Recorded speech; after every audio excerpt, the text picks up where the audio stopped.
Service in Pittsburgh has issued a severe thunderstorm warning for southern Butler County in west central Pennsylvania, north central Allegheny County in southwestern Pennsylvania until 6:45 p.m.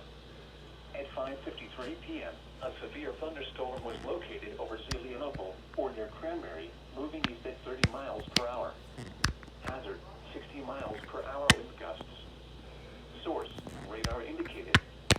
Impact, expects damage to power lines, resulting in some power outages. Locations impacted include Cranberry, Butler, Medora, Shannon Northview, Meridian, Zelienople, Seven Fields, Meadowood, Oak Hills, Sarver, Evans City, and Freeport. Please report severe weather by calling 412-262-1988, posting to the National Weather Service Pittsburgh Facebook page, or using Twitter at NWS Pittsburgh.